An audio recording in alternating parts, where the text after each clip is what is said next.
Conservation has been a key part of Zack Smith's Buffalo Center, Iowa operations since he began farming 80 acres with his dad in 2010. Having expanded to 1,200 acres over the past several years and adding strip till and cover crops, he sees the benefits of conservation on both soil quality and efficiency on his farm, and has noted a significant increase in organic matter on the operation over the past decade.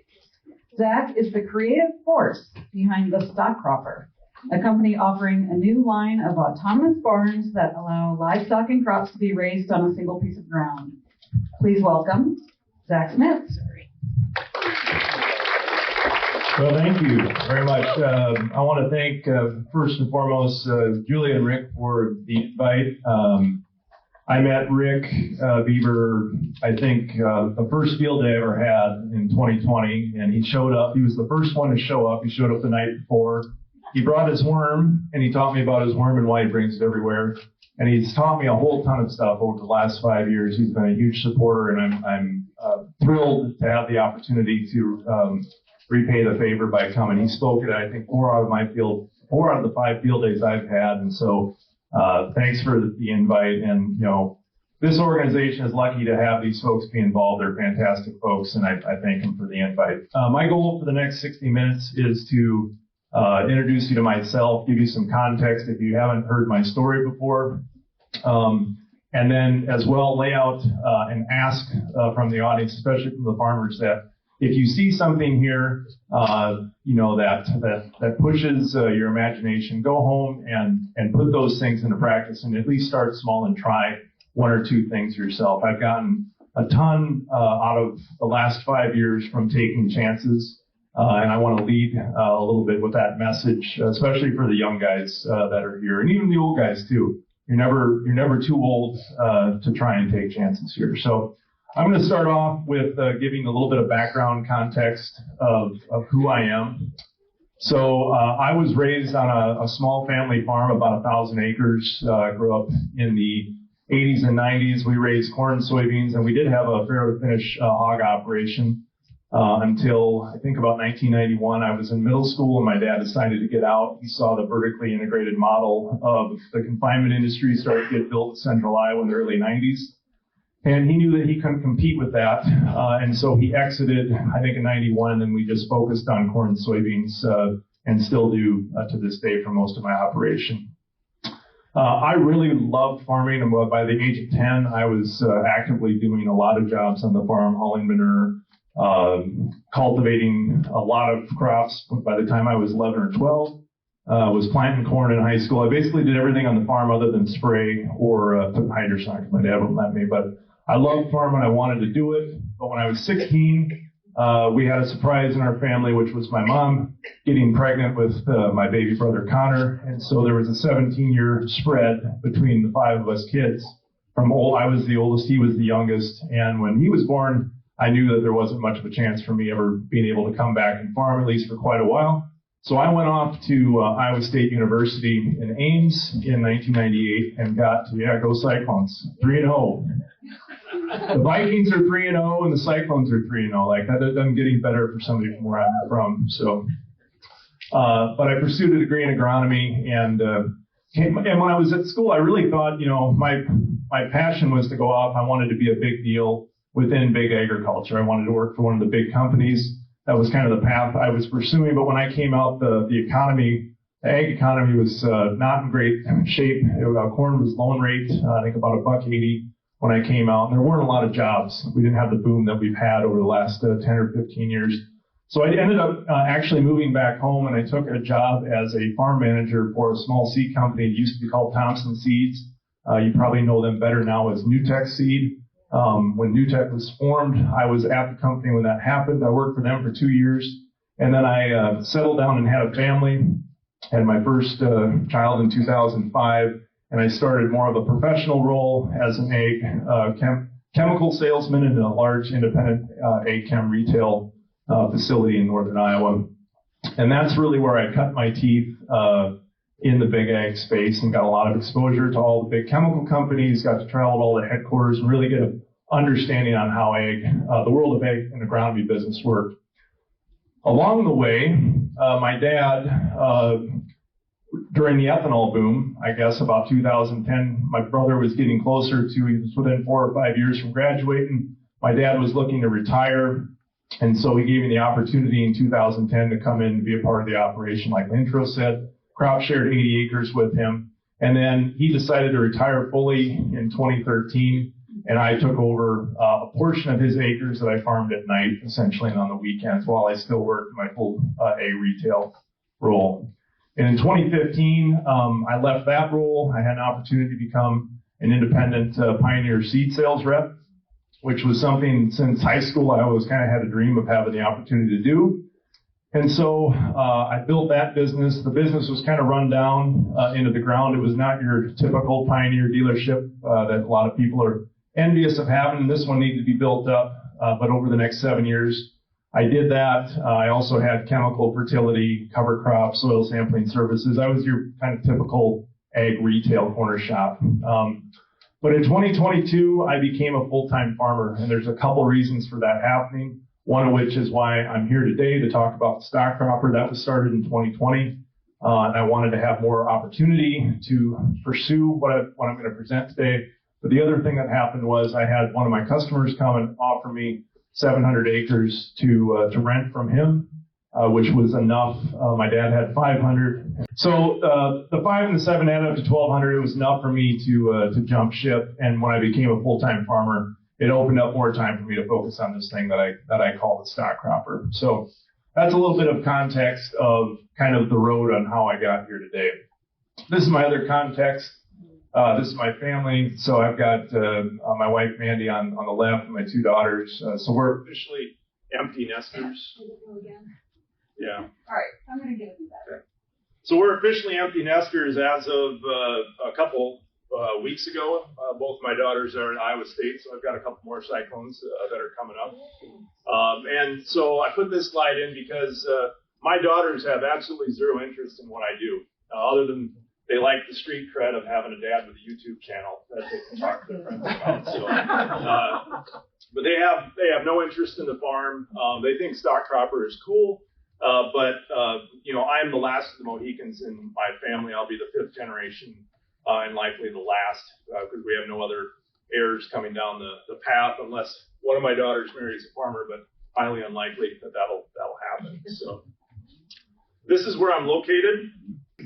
The town of Buffalo Center, Iowa, is that red dot, is where I grew up. I live a little bit closer to Interstate 35, but if you go up I-35, there's a big casino there at the border. I live about 30 miles west. So if you ever want to stop in and see what I'm going to present today, I'm about 30 miles west of I-35, or on I-90, I'm about 25 miles south of that you can see there.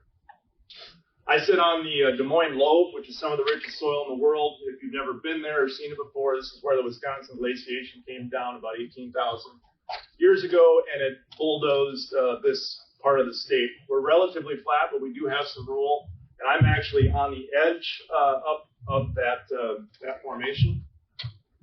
And so we definitely have some roll and some deposits from where the glacier receded on where I farm. So it's not flat black everywhere, but we usually get 28 to 35 inches of rain on really heavy black soils, and usually it's pretty easy farming there. Except this year, after we planted, we got 25 inches of rain from April 25th to the 4th of July. So I describe our area as kind of the start of the armpit of the Corn Belt this year. When you go north and northwest, it gets worse, but we're not going to have the crops that you're going to have this year in Illinois, but we've had a couple really good years in a row, and so everybody's got to take a turn on that sometimes.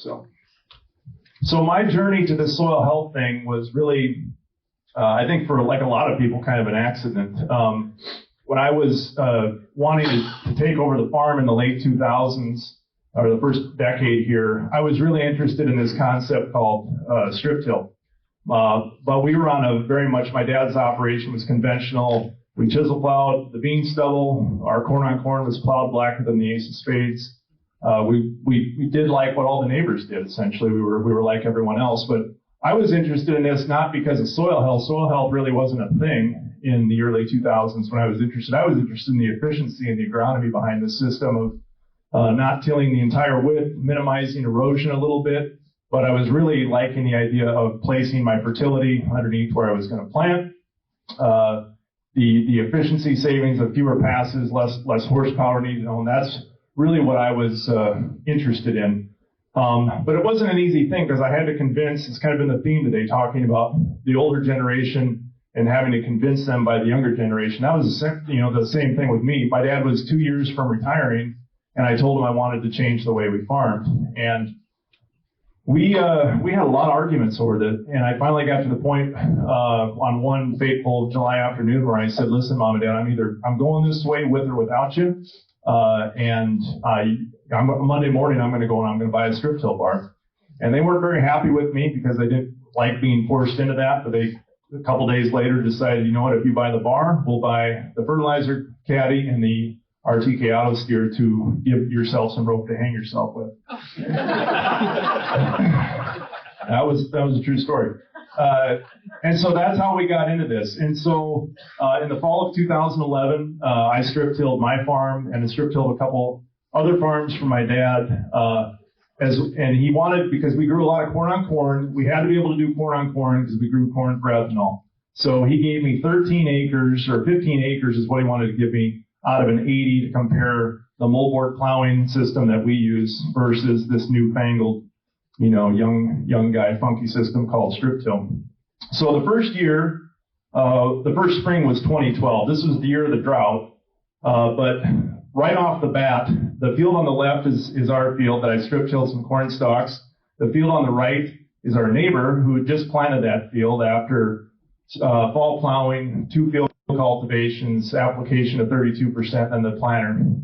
And whenever I show people this picture, they're like, well, your field is just upland of the other one, of the neighbor's field. Well, it's actually the opposite. There's a county main that flows underneath that fence line right there in the low spot, and the water flows right to left.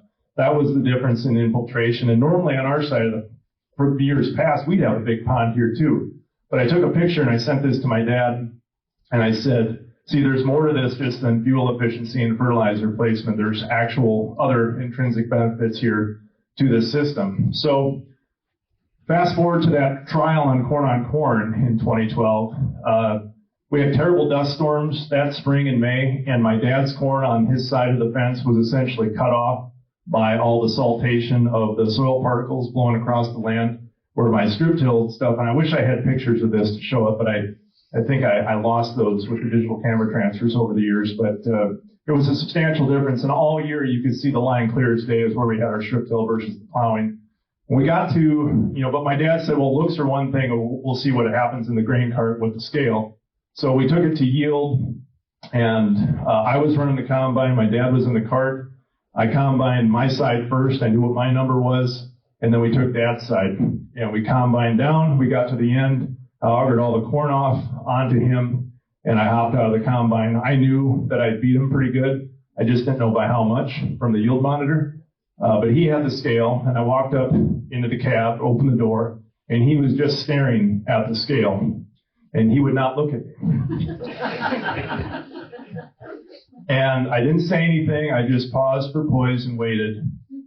And the next couple words that he issued, I'll never forget. He said, "Wipe that blankety blank smile off your face." And he said that because I beat him by 27 bushel an acre in a drought year. And that was a pretty good illustration right off the bat. And he said to me, I've been doing this wrong for the last 40 years, and we're going to switch now and do it your way. So at the age of 60, he had the humility to yield to his, I don't know what I would have been at that, 34-year-old son, and we changed the entire operation and went all to strip till going into the spring of 2013. 2013 was terrible in northern Iowa. We had prevent plant, terrible rainfall, kind of similar to this year that we've had.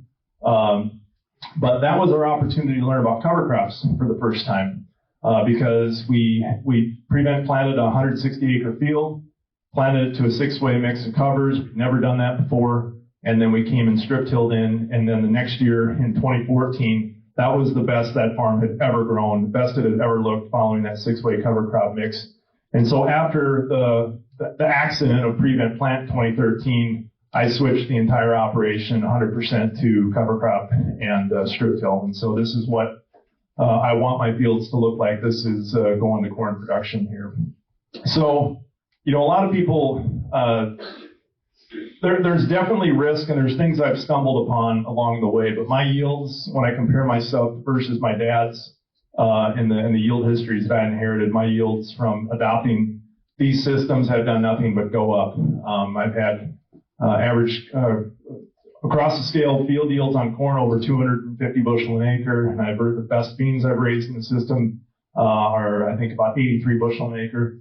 And so from a productivity standpoint, I feel like I've done nothing but really gain. And the fact that I was a pioneer seed dealer throughout a lot of this stuff, I had access to everyone else's yields because I would get their yield data and manage that for them, and I could tell that I wasn't falling behind the herd for sure. But one thing that really started to grate on me when I saw this stuff and the advantages I was getting was not a lot of other people around me were changing. I was demonstrating that this could be done. We were being successful with it, but we kept having these reminders of the soil erosion and loss, and nobody really seemed to care about it. And this is a video I actually took from this spring it's a mile from my house after some of the heavy rains, and this is fall chisel plowed and spring field cultivated. And this is what was flowing off of that farm a mile from my house and going directly into the Winnebago River, which eventually ends up here in the Mississippi. Look at the color of that water and how awful that is. Taking who knows, what with it down the river. That was a mile from my house. And this scene got replicated. I almost got tired of going down to the river because we had so many heavy rain events where it looked like this every time. It was just really disgusting. And so I became really, really passionate about wanting to work toward change. And Adam's presentation was absolutely fantastic this morning. He was talking about the Farm Bill, and I went back to my room and I put this slide in because I wanted to highlight a couple of my ideas around this when it comes to conservation and how I would fix the Farm Bill. And I don't want to pontificate on this. We can talk about the exchange in the Q&A. My ideas on fixing the Farm Bill are three simple things. You take the subsidy that people get, which is 64% of my crop insurance bill, the taxpayer pays for it. If you want to earn that in the future, you're going to have to use practices that don't further deteriorate soil and water quality. The public should get something for their investment, and it would be an optional thing. So if you don't want to change on your farm, that's totally fine. You can continue to till it blacker than the ace of spades and let it go down the river. Just don't expect the public dole to fund that in your risk mitigation. Second point, we need to come up with a policy that encourages land to change over to the younger generation. So once you hit 62 or you're Social Security eligible, no more subsidies of any shape or form for your farm unless you're enacting change or transferring to somebody younger that is. And last piece, you have to have a hook on the landowners with a use tax contingent on practices. I think if you did these three things and put this in the Farm Bill into Chris Clayton, his point this morning, none of this stuff has a snowball's chance in hell of making it in there right now. But if they actually wanted to do it, we don't need to throw all the money that we're throwing at trying to get, giving people $25 an acre for cover crops. We have a Farm Bill with a subsidy package in there right now that if we just tied that subsidy to practices, 90% of farmers carry crop insurance. If you want to see landscape change happen, it's really the only mechanism that I see it happening. The opportunity cost for those that say just let capitalism play out, how many years is it going to take for capitalism to figure that out, and what is the opportunity in the soil lost and the water quality lost waiting for that to happen? I don't think we can afford it. I don't like government control either, but I think we have to. Government is there to make sure we don't make monumental mistakes, and we're making a monumental mistake right now, and those are my thoughts on how to fix the Farm Bill. So I just added that slide because I wanted to pontificate on that a little bit. So one of the things that when I was in the seed business, this is a picture of my Pioneer dealership that I had. I was really getting conflicted with how I was doing business because when you're a seed guy, a or a chem guy. That's just the way the world works. The biggest discounts and the best deals go to the biggest farmers. And when you're dealing that way, the whole point is to try to get the biggest guys, because you can get a guy that farms 10,000 acres and, that could essentially take care of your dealership if you can land one of those whales. The problem that I was having with what I was learning on my own farm is none of those guys were doing anything like how I was managing my ground. And they were some of the biggest offenders of some of the water quality issues and soil loss that I was seeing around. And so I was essentially enabling them to eat up other people and kind of perpetuate the thing that I was really against. And so this really started to grate on me. I took over fully in 2018. And like I said, in 2021, I kind of had enough, and I didn't want to really participate in what I call the funnel of agriculture. And I use this funnel analogy a lot. Ag has been on a path of consolidation that we've talked a lot about already today for the last 75 to 100 years. And I think the participants that are left are all thinking they're going to be the last of the Mohicans at the bottom, guzzling up the last acres available. And when I look at what's happened in our local community with what's left, with that consolidation, and to Adam's point, it's going to speed up incredibly rapidly in the next 10 to 15 years. When my dad was born in 1952, the farm that I grew up on had 16 working farm families within 1 mile radius of that location. We have one left right now currently, and he will retire the next couple of years, and we will have nothing. Not one working farm operation within a mile of where I grew up. And so what does that mean? We only have 1 or 2 churches left. Our school system probably should be shut down because we don't have numbers that justify the staffing. We really need to have a really good school and curriculum. We have a Dollar General and a Casey's. Those are not great things, in my opinion, for rural communities. And so, we're on a path to not having much left at all out in these spots. I think we already know this point, but it was all of this stuff of 15 years of being in the business and kind of understanding that really led to what I'm getting to, which is the genesis of this idea for the stock cropper. So in 2020, right before the pandemic, we had really bad commodity prices similar to what we had now. We were coming off the trade war, or the impact of that. We had $2.75 corn, $7.25 beans. Myself and my 2 good friends here, Sheldon Seaver and Lance Peterson, we were all farmers under 500 acres at the time, and we were thinking about just hanging it up because why would we want to keep compete? We all had other talents that we could go work off farm and just focus on things rather than screwing around, taking time away from our kids trying to farm at night. And so we're kind of a cantankerous group, and yeah, it is correct. And we didn't want to give up. We wanted to try to find a way forward. And so we've been playing around. I guess the idea we were trying to figure out at that point is how do we raise revenue without increasing costs? And it's kind of the magic hat trick to pull off. But we had a concept called strip intercropping that we've been experimenting with for the last 10 years. And this is what it looks like if you don't know what it is. It's just the practice of planting a tall crop like corn next to a short crop like soybeans.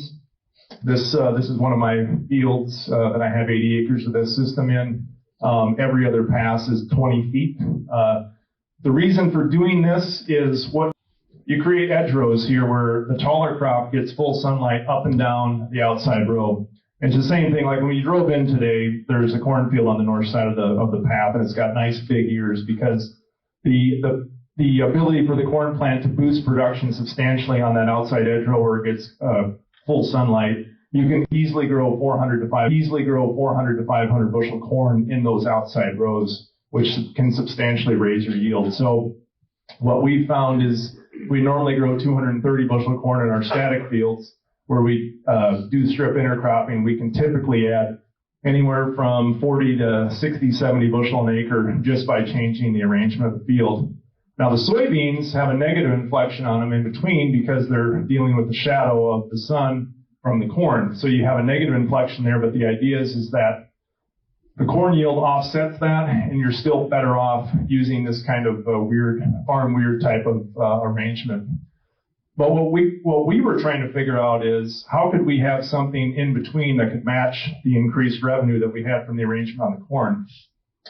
And so we were playing around with lots of different ideas. We talked about putting in hay, perhaps a higher value crop in between. We talked about relay cropping, like with what folks like Jason Mock, for those that you know, or John Coots, or other folks that do the relay cropping thing with wheat in the fall, and then come back with interplanting soybeans to try to get 2 crops off of that strip. But there's issues with that from a disease standpoint within the confines of intercropping, we learned.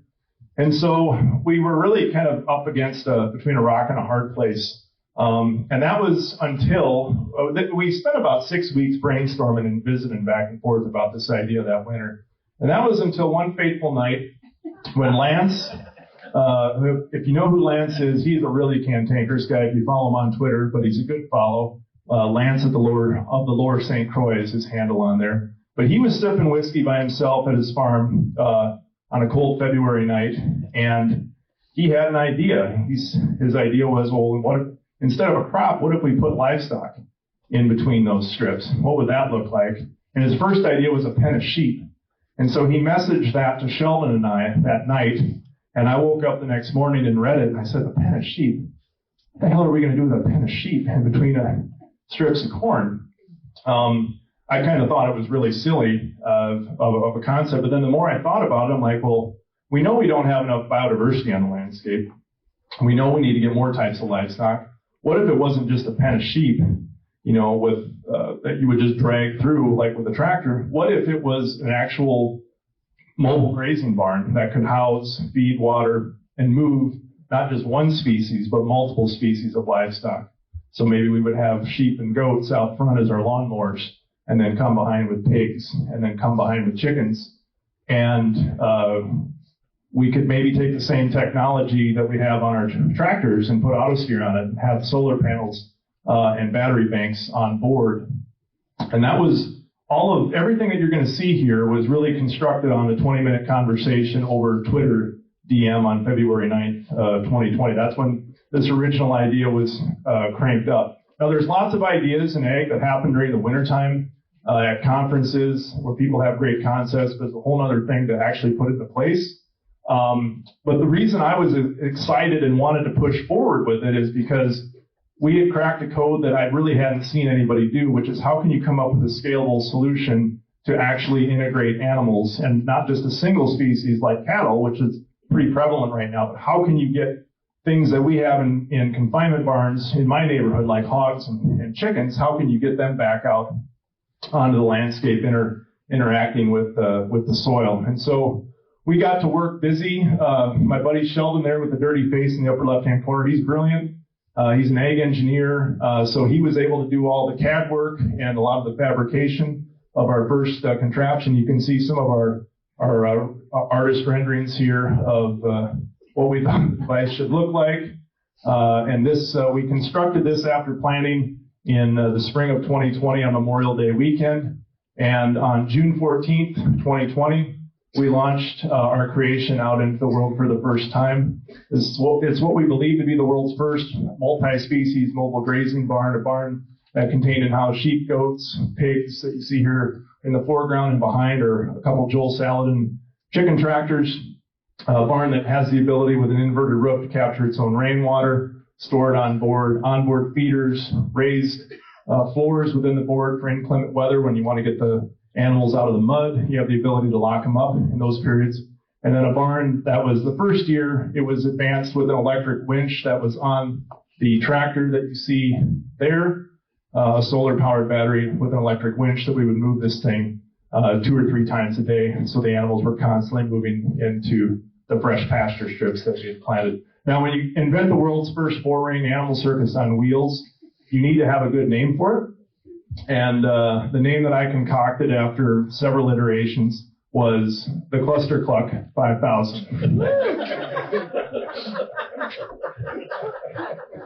So while it was fun that we came up with something that was catchy and kind of novel, what we had stumbled onto in this concept of integrating livestock within row crops was something much more powerful. And that's what we ended up calling the stock cropper, or the production system called stock cropping, which I simply define to people that don't understand what I'm saying is it's the reintegration of livestock and crops working in the synergistic arrangement in the field at the same time. And so these are some pictures from the first year.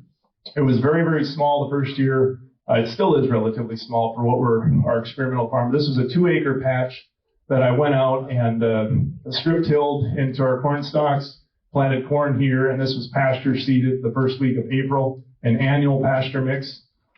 And then this is what the barn or what the system looked like when we launched in the middle of June that year, where we had our annual mix coming and moving the barns through. And then this is what it looked like later into the summer there, basically moving it several times a day. These runs were about 300 feet. We really didn't know how fast it was going to take to keep everything satiated from the ruminant standpoint, but it worked out to be about 2 moves a day. Or, usually morning and late afternoon, we'd move the barns to keep the animals moving, and that kept the ruminants happy. So this is just another picture that kind of shows the progression. So the barn started here in June of 2020. It worked itself down, and then we came back here and then did this, and then we ended up coming back and re-grazing this. But so what we found out was, even though we're doing a heck of a lot of disturbance, a lot of people would say this is too much. This is exactly what it looked like here when we started, and then we had all this regrowth, and this was like 7 or 8 feet tall when we came back because, we pissed off that vegetation, and then we covered it with manure and urine, literally pissing it off, and then it just absolutely explodes to come back so that we can do this again. So this is what the system looked like that first year. So here's just a couple pictures to kind of for you to have a better idea of what we were doing. These are the Saladin tractors. The first year we moved them by hand. Now we have this whole wagon train. There's a hitch mechanism that actually ties the water up here all the way back, and then these are hitched together with a hinge in between. So they're kind of like a draper head chicken tractor, and it all moves in one big wagon train forward. We also have predator apron. We've never lost a single bird to predation in 5 years of doing this. I don't know how. We've done that because we have a lot of predator pressure. I don't know if it's the other animals that scare the other predators away. We've never had anything get into our chickens with this system so far.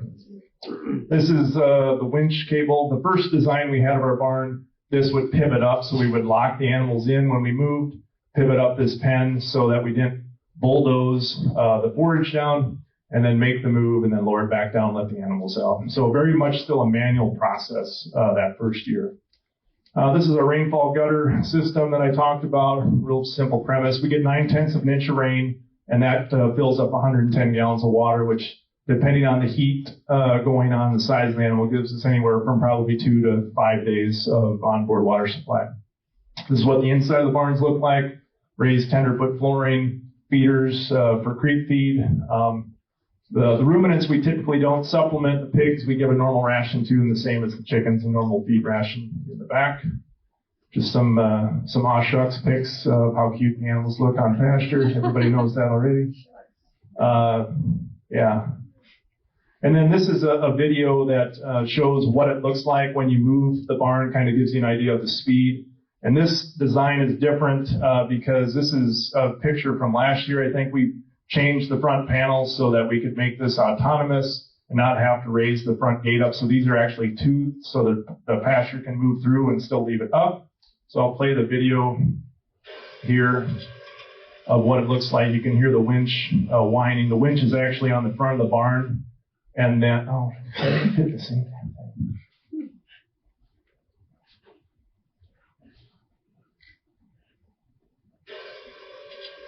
So like I said, the winch is on the front, and we have that anchored down the center of the lane that it just pulls to that anchor point. And you can see how the pasture comes through. It still stays upright, so the browsing animals can still reach up. And eventually you'll see the sheep that are riding pop their head out. And they get acclimated really, really quickly. They know when they hear the motors what to do. And the cocky ones sit there on the ride, and they eat while they're riding along. So we move, 8 or 10 feet at a time, and then they come out and they do their thing, and the barn's moved. So this is a picture of some of the regrowth that first year. Yeah, we do have some weeds. You can see some water hemp here that come back. But the great thing about goats is there isn't a water hemp species that's resistant to a goat yet that I've seen. So if we come back and graze this a second time, we'll clean the weeds up in the system. This is just a slide. If you're not familiar with the strip intercropping thing or the edge effect, I call this my phi curve slide. And so it's basically showing the expression that you have across the canopy when you change the arrangement of the field. You can see here that this outside row that faces the west or the southwestern sun doesn't have to compete for the light. And we actually have this planted at a lot higher population, where we've dropped about 46,000 seeds per acre on the outside row to take advantage of that extra photosynthesis we would have all the way up and down. And it can support that population really, really well. And then you can see the curve that happens with the expression of the plants as you go here. The middle ones are trying to compete with the shade. And even the one on the eastern side, it's still trying to compete for that afternoon sun. So typically, if you have enough moisture, the western row is the best. Eastern's a little bit off of that. And then you have more normalized yields here in the middle. So, but what you're really driving for is this is what you want your outside row to look like. This is, I would guess, probably somewhere around 450 bushel corn that we had in our outside row here last year. That's what it looked like. And I've got what our actual yield was here in a few slides to show you how productive this was without really any additional inputs. This is what it looks like when we combine, so you can see the regrowth that we get. So we have a living root there holding on to the nutrients that the animals leave all the way up to fall. So way different than what you have in my neighborhood with the manure that gets spread onto bare ground, has no cover crop. Our manure is stabilized in the system. So in 2020, we put it out on the internet and shared it on Twitter and YouTube. I started a YouTube channel there that you can follow if you'd like. But this was, we had people from 7 states show up, which when I started this, if you would have told me that people would drive 60 miles to see this, I thought you'd be nuts. But we've got Monty Boddens there, Jason Mock, Rick Beaver standing behind here. A lot of heavy hitters in this space showed up and gave us some attention. It was a really great event. So, but what I learned in 2020, if this thing was going to go anywhere, that we were going to have to make this autonomous. I think the point was made this morning about the labor that it takes to do this is intense. And so we don't want to replace the farmer. We just want the farmer to do more intelligent things like take care of the animals rather than moving 60 of these things, all day, every day. How do we make the movement more programmable? So I partnered with this guy right here. This is Joe Bassett in 2021.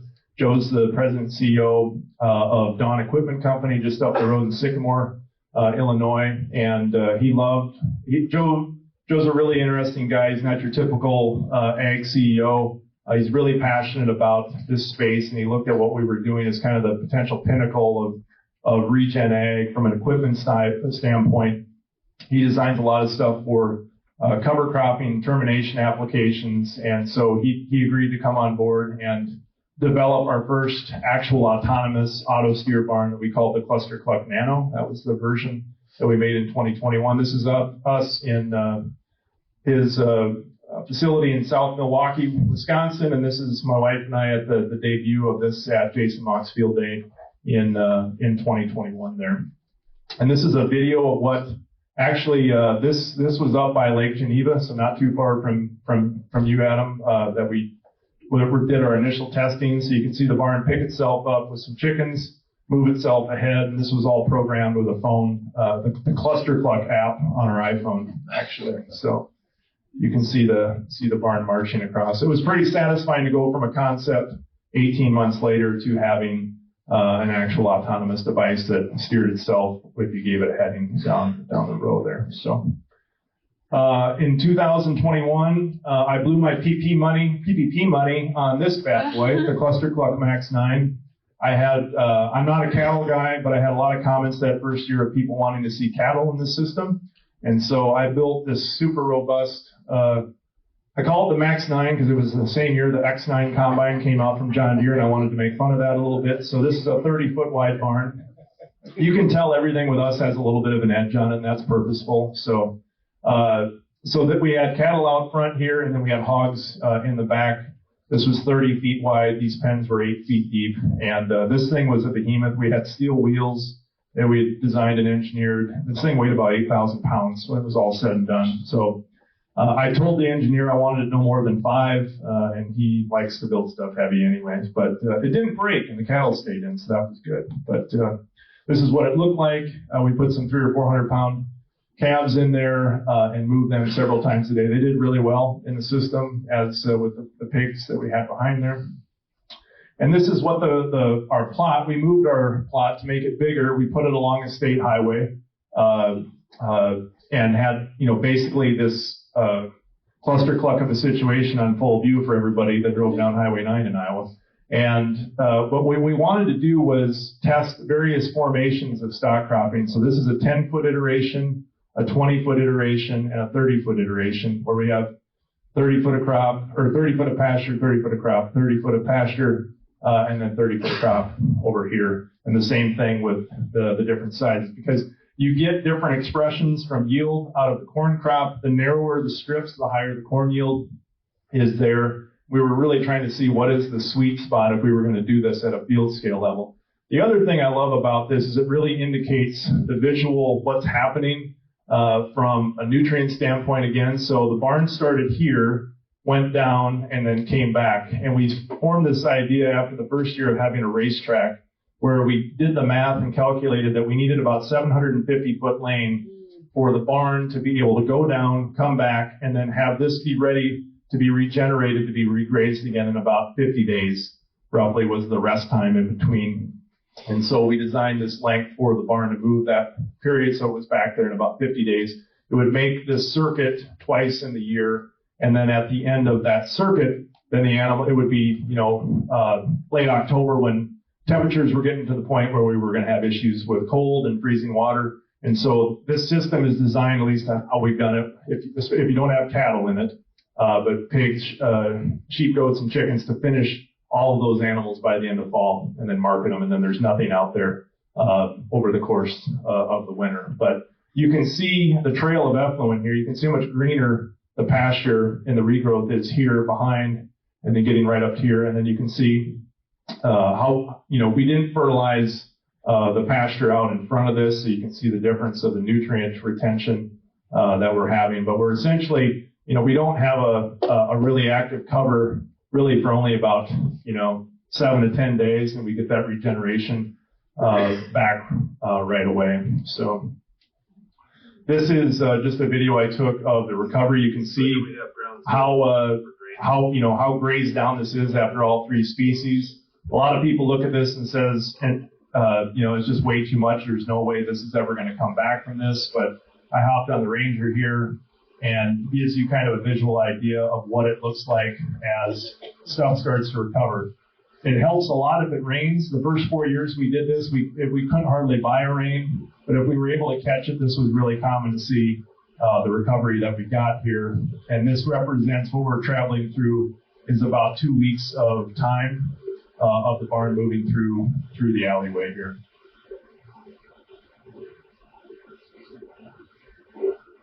If it rained consistently, I honestly think we could probably be back on the same spot within 35 days if we had consistent rainfall to regraze again. So in 2022, we redesigned the Cluster Cluck Nano to the Nano 2. We cut out essentially 50% of the weight. This barn weighed, the first barn, the Nano weighed 4,200 pounds. This one weighed about 1,800. Made it much easier to manufacture. Much simpler to ship. We put 4 wheel motors, so it was much easier to maneuver. The first barn was like a skid steer system that did not work very well.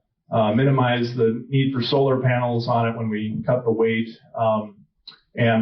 This barn we actually still have working currently, and I've got a slide for that at the Precision Planning PTI farm down the road at Bloomington, Illinois right now. So it's a neat system. It looks cool, but what are the actual numbers? Why have we continued to pound on with this? Where is the secret sauce in what we're having right now? So you can take pictures of this if you want when I get all the points up here. But The most efficient way I think this is ever going to scale is if we have barns in the stock cropping system, like on a field scale level. So if you imagine a 160-acre field, we would have a 20-foot barn that would require about 3/4 of an acre to operate on. That's about the distance with that 750-foot lane moving across the same acre twice. That's what we're able to cover in a summer season. So like I said, we're grazing 3/4 of an acre twice. Off that 3/4 of an acre, we're producing 10 hogs, 8 lamb or goats or a combination of the two, and about 300 chickens, 150 at a time, so two batches of broiler chickens. When you look at what that is worth, when you're looking at, you take average USDA, or even on the bottom side of average USDA pasture-raised prices on the hook for this type of livestock, that's $15,000 an acre of gross revenue from the value of the livestock that are produced there. In between, in 2023, in this 20-foot arrangement, we raised 305 bushel corn. So we increased our corn yield by 60 bushel without doing anything other than changing the arrangement. We were about 60 bushel over our conventional production that was right next door. We reduced our nutrient needs on the farm on these acres by 75%. The only thing I'm putting on is some additional nitrogen to make up for any shortfalls that we have in the manure. From that, this plot has gotten no P&K since 2019, I believe. And the thing that I think is the best part versus just a monocrop of corn and soybeans is that we've 10x'd biodiversity. When you look at the 5 or 6 way mixes of cover crop species that we're growing on these strips, and you look at the addition of 3 or 4 different species of livestock and their gut biomes that are interacting with the soil, I think that's a big reason why we're able to do this without any additional nutrients. Is we're getting a lot of synergistic things we really don't understand that much feeding, that gut biome. And the beautiful thing I didn't say, I probably fairly intuitive to this group, but this is a kind of a perfect rotational system because at the end of the year, we simply take the strips and rotate them. So where the animals were, we go to corn. And where the corn was, we plant pasture and regenerate with the animals the following year. So I have a financial calculator that bakes in all of the costs, including the projected cost of the barn when we get to a commercial production level eventually, of what that would shake out to be for the farmer. When you average the corn acre production versus what the livestock is capable of producing, it ends up with a net system profit of $2,200 an acre. Now, as a corn and soybean farmer in 2024, it's pretty safe to say I'm not going to make $2,200 an acre. I'll probably be at about $100 an acre loss is what I project right now. So this stuff looks pretty attractive to me. Now, so if these are the numbers, why isn't everybody doing this? The biggest issue is if I had, say, 160 acres of this, and you look at my stocking rates for what I'd be producing about 18,000 chickens off of 160 acres. Well, where in Iowa am I going to take 18,000 chickens to get them processed? Or say I produce 900 hogs. Where as an independent producer can I get access to do that to get them to the market? So, that's one of the things that we realize. But as far as from, can you make a regenerative system that pulls stuff off like this? Absolutely. There's a lot of stuff upstream that are problems bigger than what I can solve right now.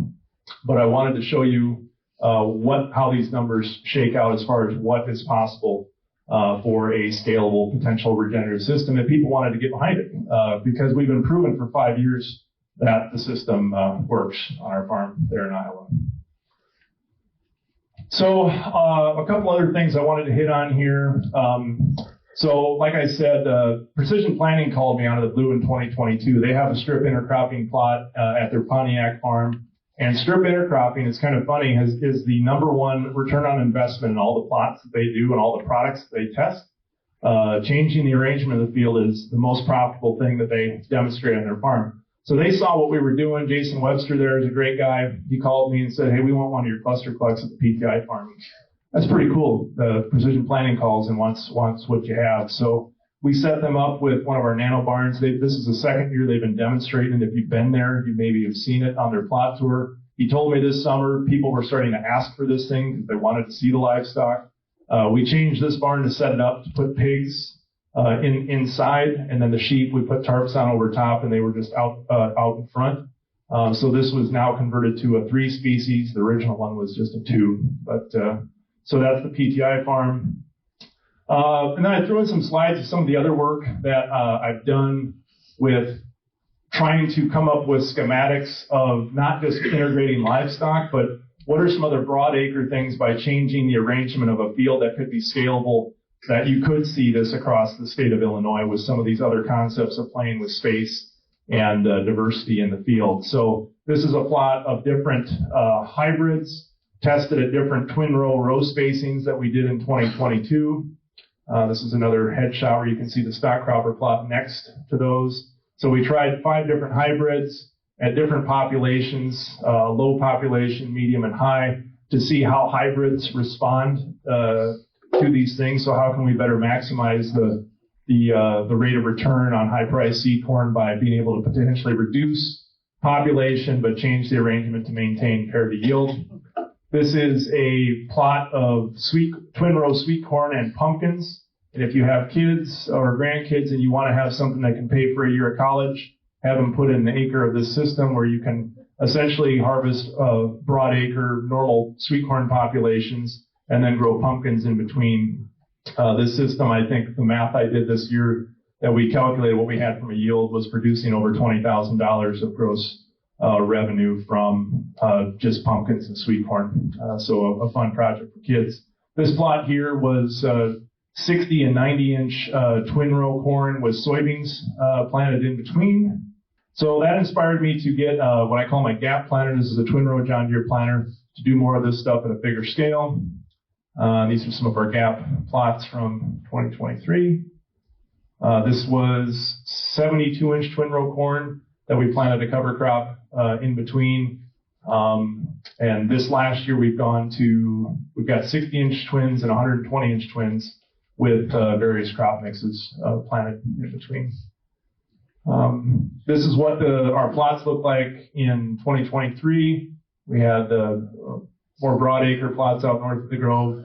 And I was really pleased with this one. This was the first time that we had the barns working on their own, solar powered, without anything pulling the barns in front like we started off the first couple of years. And the plot really looked really well in 2023. This last year, the newest thing I tried was what I call my soy oat relay, where we planted oats and soybeans in early April together. And then we terminated the oats where the soybeans were, planted twin row 20-inch soybeans, kind of trying to mimic the Jason Mock wheat and soybean relay thing that he does out in Indiana. And I made some mistakes on how I executed on this. My equipment wasn't set up perfectly, so the oats were about 60 bushel, which wasn't great, but there's some things I know I can do next year. Ideally, what I'd like to be able to do is get it up where I can grow 80 bushel oats and 60 bushel beans within a system like this, and I do think that's possible if I change a couple variables for 2025. The place that I'm really going from a developmental standpoint when it comes to our cluster clucks, at least initially, is really small. I've made big barns, but the market opportunity for me is really in the backyard chicken where the biggest existing market is. So this is the cluster cluck Pico. This was the first prototype we built in 2023. A much simpler design, a single wheel drive in the front with switches that allow you to raise the front of the barn, pick it up, move it ahead, and set it back down and have basically the Cadillac or the Tesla of backyard poultry, whether it's egg-laying chickens or meat broilers. It's really designed as a concept to it could be something for people on farms, but one of the passions that I have is getting more people involved in agriculture and meeting them where they are, whether it's urban areas, acreages outside of urban areas, or even backyards or maybe green spaces to get livestock integrated where the people are, I guess, so they have a better idea of what we're doing out here. We've attracted the attention of lots of different interesting folks. This is Iowa Secretary of Agriculture Mike Naig visiting the farm last summer, along with Senator Joni Ernst. And when you have to tell the story about a cluster cluck to the U.S. Senator, it's a little bit different a vibe. But she was At the point I made to Joni, she's been really critical in our state about Proposition 12 and some of the things with the challenges it poses to the confinement industry that makes up a big part of our state. Well, the message I gave to her was, here's a solution where we could actually fit into that market with what we're doing here and provide, more farmers opportunities to produce things in the way we can try to change 40 million people in California, or we can find a way to fit in and stay in business and be better off for it with the systems that we're putting in place. Last but not least, this is where I ended up this year. So this is a redo that we just finished the design and relaunch of the Cluster Club Pico in 2024. We redesigned a bunch of stuff, and this version is very, very close. We're hoping to make our first production run of these barns in this winter and have our first sales. I have well over 100 reservations right now for these barns all across the country from coast to coast, and so my biggest challenge is to get through harvest and figure out how to get these babies built so I can get to revenue as a company, because it's been a big lift to try to get this thing off the ground over the last 5 years. As far as the focus of my business, as far as developing cluster clucks, we're going to start first with what I call the protein sovereignty market, which I think could be our biggest opportunity probably. With backyard poultry or sheep or hog production. The nice thing about this is you can grow an amount that you can butcher yourself or take to a butcher shop that would have capacity. If you grow 2 or 3 pigs in this, you can get butcher spaces for that. The big system over here, that's the bigger challenge. The system works, but it's a matter of finding hook space to get your product to market. But the Cluster Cluck Nano that we have at the PTI farm, this is a 10-foot barn. I didn't explain that earlier. But this is a perfect fit for acreages or, with the big debate around solar, especially in states like Illinois where they're paying $3,500 an acre for contracts and people don't like it being taken away from agriculture. This is a way for a young person to get in and be able to graze the space in between those solar lanes and produce some high-quality protein and feed the soil in those systems. So that's really the spectrum and kind of the timelines of what I'm hoping, if things work out, to be developing this stuff over the next couple of years. So I went through a lot of stuff, and I'm happy to entertain questions after this. But I love this quote. My friend Jason Mock, I think, was the first one to tell it to me, and I'll read it here. It goes, "If you don't design your own life plan, chances are you're falling into someone else's plan. And guess what they have planned for you? Not much." When I look at what agriculture has evolved into, in my opinion, it's a pretty bleak future unless we're going to change things, because they don't have a lot planned for rural communities. They don't have a lot planned for soil quality. They don't have a lot planned for fixing the situation in the Gulf of Mexico. And so I made a idiotic decision to give up a Pioneer dealership 3 summers ago that was literally going to give me the ability to print money the rest of my life and be very, very comfortable to pursue a different path. But I have 0 regrets. I have less money than I would. But the interactions and the quality of people that I have met in this space, people like Adam, that I finally got to meet today for the first time. We've known each other on Twitter for 5 years. It is, and Rick and Julie and all the folks that are in this space are so much more interesting trying to solve these problems. And so design a life plan that you believe in. My goal, my life plan is I want to turn that damn funnel upside down and create more opportunities. And so when I go to retire, I want to retire at the age of 60 because I don't want to be one of these old guys that hangs on. I want to find one of these nice young men in the front row to hand it over to. Except I don't want to just give it to somebody and have it be a cog in their operation. Somebody that's farming 60,000 acres. I want to turn it upside down and have 4 or 5, maybe 6, families create a system where we could have that type of a system that builds communities, builds soil, and increases water quality. So that's my mission. That's the direction I'm heading.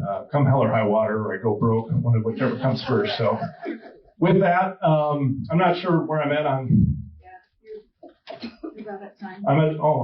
Okay. So this is how you follow me. If you want to go back and look at the content I've made over the last 5 years, YouTube is the best place. I also have Facebook, Instagram, but I do a lot on Twitter or X. At Zebulus Prime is my handle. Everyone asks, what the hell does that mean? I was in a rock band in college, and that was my alter ego when I was on the stage. Okay, kind of like Optimus Prime. So anyway, but I post a lot on X, and then our website where you can make reservations for our barns as we release them and learn more about what we're doing is thestockpropper.com. But do you want to entertain questions or check time, or do you want to stay on schedule? Oh, Yes. What happens if you've got this cluster truck or whatever you call it out in the middle of a field and heavy rains? Like, how do you get to it? Or does it move? Like, is it gotten stuck before, or how does that work? Yep. So the question is, what do you do in heavy rainfall events, which we've had? We've had a lot of drought, but we've had 5 or 6 inch rainfall events several times. This summer was our biggest challenge, where we got 2 or 3 inches multiple times in a week. If you get the weight right and you have good soil structure underneath you to start with, it makes a huge difference. If I was disc ripping a field and put it in stock cropping, it would be a total disaster. If you can be set up with a field that's have soil health principles in place, it's incredible what you can float over. Especially traction is your biggest issue. And that's where I think if you're going to do this at a field scale level, you would have a central electric winch that would pull everything like a gutter system. And that way you don't have a traction issue. That green barn never gets stuck. I've moved it 4 hours after a 5 inch rain, and that winch will pull it through about anything, and it'll stay on top. There are issues with pigs going nuts and so that's why we designed the barn to have the ability to get them up off the ground and lock them up until it dries out. They still have everything they need, and then we'll let them back out when conditions can improve. So. Jason has this at their farm in Pontiac. Mm-hmm. Yeah, for the last 2 years. Any other questions? East, west, north, south. Yeah, the question is east, west, north, south on the arrangement. Jason Webster's done more research on this. I think north-south is best for the corn. If you're going to do intercropping with soybeans, east-west has less of a negative inflection on the